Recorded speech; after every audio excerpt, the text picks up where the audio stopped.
Hey guys, welcome back to our channel. I am Josh. Hi guys, I'm Danielle. And we are Mr. and Mrs. B UK.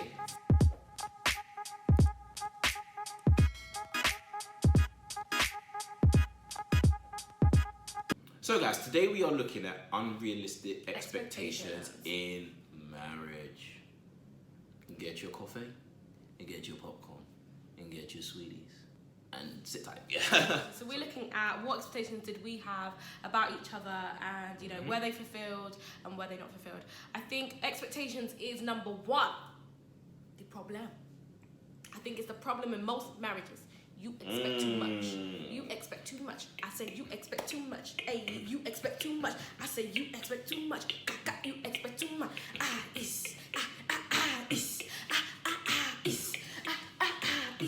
Hey, you expect too much. Hey, that's why there's problem. Hey, expect too much. Hey, expectation. I want this. Hey, why don't you do this? Hey, I want this. Hey, why don't you do this? Hey. This is literally what we do all the time. All the time. But yeah, okay, sorry guys. Literally, expectations I think is the number one problem in a lot of marriages and a lot of relationships in general. Yep. I think for me, the reason why this works, thank God, by His grace, is because I just don't have any expectations from Him, genuinely. The only expectations that I have is that you love me as Christ loved the church, you lead me as Christ led the church. And I really feel like all the actions that you would take will stem from that, and I don't really have anything to worry about because everything that you do will come from a place of love and come from a place of God. So I think I don't have any expectations, and I think that's the good thing, because when I see about marriages, when they have so many issues, it's because, I wanted this and you didn't do this, and I thought you were going to do this and you didn't, and it's like, I don't expect you to really do anything. I expect you just to love me and lead me, and because if you love me, you're gonna be my friend. If you love me, we're gonna be happy around each other. If you love me, you're gonna think about me when you're doing whatever you're doing. You're gonna think and care about me and remember me. Do you know what I mean? So I do think expectations is a big problem. I think agreed. A lot of men, especially with women, I know for me, they expect like cooking and cleaning, and that's very common for like the older generation, and those kind of times. And I think for us, we just spoke about it and was like, okay, what kind of things are we gonna how are we gonna do this? And we just basically just decided that, who cooks better? Okay, do you like cooking? And for me, I love cooking. No, I don't love cooking. I love eating. So because I love eating, I then cook. But then I like the fact that I'm doing something that's serving physically to him. So for me, I enjoy cooking to serve. But then for him, she can cook though. She can cook up a storm. Annie's kitchen coming soon. That's what we saying. Come on. But yeah, so with cooking, I said, yeah, I'll do it. But then for him, he was like, he loves ironing. Literally, he loves ironing. So I was like, why am I going to iron? Iron the whole house. And he willingly does it. He willingly, do you know what I mean? Irons our stuff. Do you know what I mean? Or like, for example, like let's say it was, cleaning. We both just said, you know what, we're both going to just do it together. I just think it's just having that kind of communication and saying what should we do, but not necessarily like, you should do this, you must do this. Even though I cook a lot, I always tell him that it means a lot when you offer. Do you know what I mean? It means a lot when you join in. So sometimes he'll just be joining me in the kitchen, playing music, dancing with me while I'm cooking, or he'll be like, right, what can I do? I'll chop this up while you do this. Like, we just have that communication. But I do think expectation is a really, really big problem, because when your expectations aren't met, that's when you now get upset, and then the other person's getting confused and they're thinking, wait, hold up, that wasn't communicated to me. And then if you can't let your expectations go, then I suppose it's just going to always be a seed in the marriage that's always growing. So for me, I'm not really keen on loads of expectations like that. I think the expectations for me is about the state of your heart towards me and this home. Because if I expect you to, if the only thing that I expect you is to have a good heart towards me and our marriage and our home, then I don't really need to worry about everything else, because I know that you'll put me first in whatever situation, and you will think about us. So yeah, that's me. Yeah, I think that's great. Honestly, I think what's off the back of what Danielle's just mentioned, unrealistic expectations with communication are two of the biggest problems I think exist in marriage. And I think that a lot of marriages, they say end in divorce because money and unrealistic expectations is right up there with it. And you'll be surprised how someone can, you know, take the time to be with someone, get married to them, and they don't meet, you know, their expectations, and as a result they leave them altogether. And you know, that surprises a lot of people, but that's how some people are. I think that it's not just about communication, because I think people, you know, tend to feel like, oh well, but if I communicated it before marriage, then it's not an unrealistic expectation because I said it. And it's like, well, is what you're asking reasonable? Is what you're asking someone to do, or is what you're expecting someone to do something that they have the capacity to do? So for example, a woman expecting that, oh, I thought we were going to go out to dinner every week. Is that something realistic? Do you know what I mean? And it really, have we agreed to it? And the thing is, like, you have to also, and I think as well, like, you have, what people need to understand is, just because you've agreed to something doesn't, you know, necessarily mean that, like, you should have it at the back of your mind that there's the potential for things to change. Marriage is actually about adaptability and flexibility. There are some things that we probably spoke about when we got married that we were going to do, like, as many times as possible, that we necessarily probably haven't done. And it's not on me to now be like, oh, but you said, and I expect you to, like, I don't think that I need to throw it at her. And I feel like when you throw around the term, I expect, if I'm honest, no pun intended, I only expected my parents to use those words with me because they are my parents, and they demand expectations from me. They have that right to do that. I don't think anyone else outside of them has that right. And I feel like if I'm doing that to her, then she can almost feel like I'm being a parent as opposed to a husband. If I'm like, but oh, I expect you to clean up after yourself. It's like, that's not the way to do things. And I guess for me, one of the things that is really, people don't really speak about it a lot, and I don't know why, but I think for me, one of the things that I never really had discussions about with any man per se before marriage was like expectations, like from a sexual perspective, and from, like, you know, just, which I think is a very, very important thing to discuss with men who are going into marriage, you know. And I'm not necessarily talking about, you know, too much too much granular information and whatnot. I'm just talking about the subject in general. Like, if you don't speak about topics like that, it's easy for you to just in your head have expectations, never voice them or never speak about them. And you get into marriage and it's like, okay, I expect it to happen. It's like, the things don't just happen like that. You don't just sit at home and expect the things that you want to buy at the supermarket to come meet you here. You've got to go out and get them. You have to write a list of what you expect to get and whatnot. So I think, you know, just to sort of sum that, you know, up, one of the things that I felt was important for me was not to go into marriage with any expectations, then even unrealistic expectations. I really just, you know, told myself that, okay, this is a woman who's come from a house which is well put together, she's well raised, her parents, her family are very, very good, kind-hearted people. So even though all of that was great, I still, at the back of my mind, was like, I don't expect a perfect woman just because she's come from what may seem like a well put together, perfect home, quote unquote. I still expect you to come with some flaws. I still expect X, Y, Z. And I think for people don't like to accept that people come with baggages and whatnot stuff. People more pays the expectations that you would have known. Like, people will notice that, like, the expectations that people talk about are things that benefit them.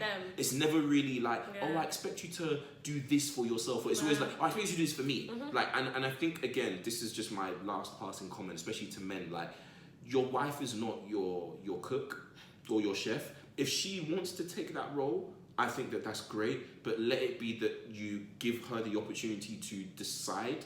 I think that it needs to be a joint agreement. And the reason why I'm speaking on that is because I have heard men complain about two things when it comes to unrealistic expectations: food and sex. Those are the two things that men complain about, is that, like, I don't get fed enough, or I don't get fed the food that I want, or I didn't think that when I get married I was going to be having, you know, mashed potatoes and whatnot. Like, I thought I was going to speak though. Like, do they? Some do. I'm but just thinking, if I was cooking, like, let's say for example, what do I cook? Like, but my beef Chinese with rice. Let's say I cook that, and then you're like, oh, I'm having too much of that. I'll just be like, okay, cool. Like, what should we have? Should we have some chicken then this week? Like, I'm just thinking, why don't they communicate? Why are you complaining to someone that she cooks too much mash? Like, does she know that she cooks too much mash? No, but this is what I'm saying. No, you're right. What you're saying is right. I'm even talking like prior to marriage, because right. I think that like you have to think about the fact that like the unrealistic expectations you have in marriage didn't start in marriage. Like some did, but a lot of them start from before marriage, because men are visual. You think about the woman, you think about physically how you want your woman to look like, but it doesn't stop there. You also think about, okay, I want a woman who I'm going to be doing my work and she comes with a plate and starts feeding me food, like stuff like that. Like some men think that far ahead. No, you want a house girl. Like, well, yeah, true. But like men really just need to understand, and this is my passing word to my guys out there, that like, if you want something from your wife or the person you're with, if you have an expectation of something, women are not mind readers. As much as they've got great instincts, like God did not wire them to read a man's mind. You have to open your mouth and say, I want this, I want that, and not just that, because it doesn't stop at communication. Like, you also need to allow them to process what you've communicated and actually be like, okay, I can meet this expectation or I can't, and you have to be ready to accept that, basically. So yeah. Yeah, do you know what? Just before we end it, I feel like submission comes in really well with this topic, and I just kind of want to speak about the fact that I think that's why my expectation was just on loving me, like love unconditionally, and then leading me, as Christ leads you. I think that's my real main expectation, and one in which that I encourage him to continue to pursue at times where it might be harder to. The reason why is because as a woman, I find it very, very easy to submit when you love me and lead me as Christ loves and leads you. I think it's very easy to submit and to serve and to go the extra mile and to just be so extra that other people looking in would be like, why do you do that? Like, it's not that deep. It's like, no, the love that he showers upon me makes it easy to submit, and I really feel like that does emulate Christ in the church, and that how much he loves us. I want to submit, I want to listen, I want to do, I want to not always have an answer. I want to just, take in and absorb. And I think definitely goes in as well with marriage and relationships. So I just throw that in there as a little salt. But yeah. Yeah, I think like very, very last thing for me to say is that it's very important not just to communicate, but I think it's important to also pray as well. And I know that like people might be like, well, what's the correlation between expectations and prayers? I think that like that verse in the Bible that talks about, God give you the desires of your heart is one that you can really apply to this in the sense that like God will give you the desires of your heart. God will give you the desires that he will place in your heart. So if you have certain desires in marriage and you pray like, God, give me certain desires for he will give you the right desires that he knows your spouse will fulfill or will meet. And I think like I love what Danielle said in terms of like, it's easy for me to love when it's easy for me to submit when you love, and that really just explains and really underpins what Paul was trying to say when he said like, men love your wife and wives submit. Like he never said to wives to submit because he never said to wives to love, because wives won't probably struggle with love as opposed to husbands, and that's what I believe. And likewise with submission, he never told men to submit because men weren't created to submit in that way. But it's also important to realize that like we are still called to submit to one to another. Yeah, because he said that. But obviously I'm talking in terms of the context of man being the head of the home, etc. and whatnot. So that's what I mean. Yeah. But I think that's really, really important. Again, it just really goes back to knowing the person that you're with, because I feel like if you know the person you're with, you won't really have unrealistic expectations because you know what they're good at, you know what they're not good at, and so why would you expect something that you probably don't know that they could, fulfill? It's like your wife knowing. It's like if she knew she married someone like me who, like, I don't have $1 million or I don't have a big house, but she's expecting to go say 8 holidays a year, and I don't have the money for it, or she expects like to be driven around in a chauffeur, for example, like not by me, or she likes I want a chauffeur or something unrealistic. Who it's did like you marry, mate? Yeah, and it's like imagine you saying to me, "Oh, I really expected you to serve me like food 24/7, and then also massage my feet 3 times a day, and then I also expected you to also write my social media posts whilst eating cherries that you serve me with your left hand. Do you know what I mean? Like, just stupid, like, expectations. And you're thinking, and I'm thinking, wait, hold up. But you knew how you. You know I was allergic to cherries. You know I ain't touching your feet. Yeah. But yeah, final thing is, one of the things actually that I think you guys should know about us is that we actually set expectations for things like quality time and like the line of work that we're gonna do. Yeah. For me, before I met Danielle, I was a lot more active in music, so I always thought, right, I'm gonna get married and I'm gonna tour the world. Like, I'm gonna tour for 2-3 months and then I'll come back and check my family and whatnot. And I think in the beginning of our relationship, that's literally what I thought. Like, I knew I was gonna be a family man, but I knew I was gonna tour. Like, I was like, I'm touring the world, playing music and whatnot. And when I first met Danielle, like, beginning stages of our relationship, I posed that to her, like, how would you feel like if I went for a month or 2, like, playing and touring? And she was like, I'm not gonna lie, like, I'm not sure. 2 months is a bit of a long time. Like, as in 2 months and I haven't come home or you haven't seen me. Like, that's quite a long I don't mind you traveling, but but I it's need like to be seeing. Yeah, like time. So it's like so the compromise there was, okay, if I'm gonna take a role that's gonna require me to be in a different country, say in Europe, for example, and whatnot, and I may not, be here for, say, like a month, then we'll arrange, where she can either come see me or I can come see her. But it's just like not placing that. It's that you can't have that. You can't make unrealistic expectations. Like, oh, but I said I was gonna do this prior, so I'm gonna do it. Like, it's not just about making expectations about what you want. Sometimes it's making expectations about, I already said this, so you have to agree with it and whatnot. And also, I want to also add as well, I think we need to have a mentality where we expect the unexpected and we accept the unexpected. And so the reason, Could you come with those bars? Come on, you better quote me. But yeah, it's just because I feel like, if, for example, he said about touring or whatever, I love traveling, and there may be an opportunity where I'm like, babes, there's this fantastic opportunity in Dubai and and that is the unexpected. But it may be that, like, it happened at a time where actually he can do his business away, and do you know what, he actually likes Dubai, and he's thinking, do you know what, maybe we'll just see what this kind of, okay, let's talk about it, let's see what it's like, being okay with the unknown, being okay with things coming. We're getting a dog, and he did not plan and expect. I did not plan a dog. I never. He never envisioned it. I never envisioned it. Not even this early. I never envisioned having a dog in the first place. I was scared of dogs, but I fell in love with this dog, and I told him about it, and he was like, "No, that's not what I kind of see for the vision of my life, of this family."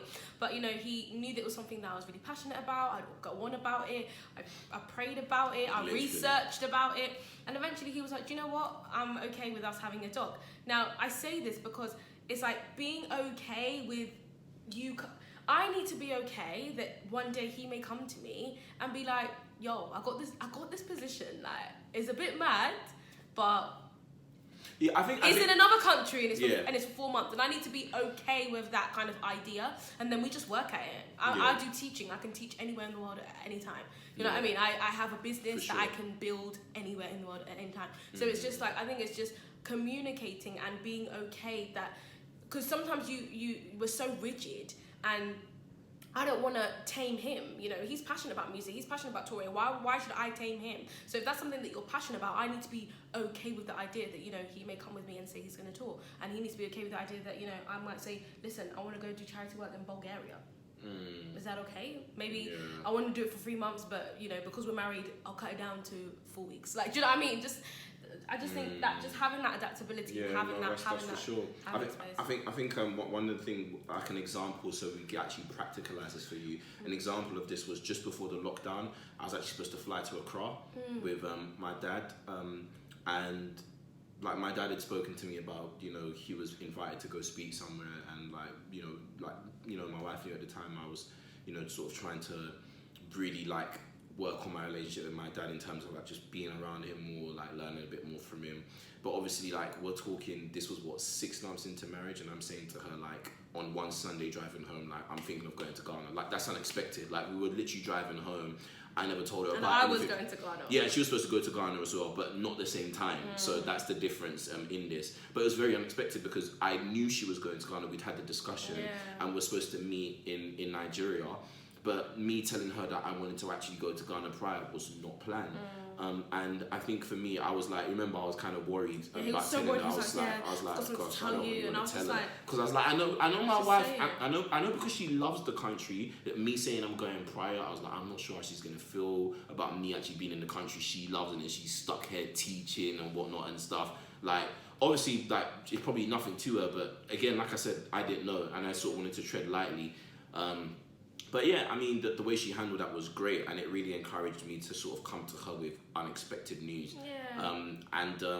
Eventually, obviously, I couldn't go. That's why I'm still here. But I know that like if COVID-19 didn't happen, like I would have gone, and she literally was fine with that, and that encouraged me to really just be like, okay, you know what? Now in future, if I actually want to do something that may take a while, as long as I really just tell her and give her the heads up, then. And I'm sure that's even helped you as well, like to realize that actually I'm okay with it. So if I come to you and say, yo, I want to do this. Yeah. You know, you'll be like, wait a minute, that is fine. I think, not having those kind of expectations of each other and being okay and being acceptable that, you know, things may come as a surprise, but as long as we communicate 100%.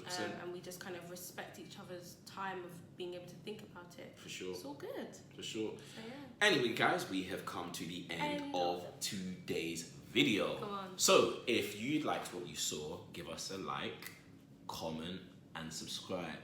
Push that bell. Come on now. Watching. So thanks so much, guys, and let us know what kind of expectations that you probably had going into marriage or before marriage, or what kind of expectations you have as a single person, and maybe let us know as well what things you've taken from this video, what things maybe you've changed about those so-called expectations that you had initially. So we're looking forward to seeing you guys on our next video. See you later. That's right. Bye. Bye.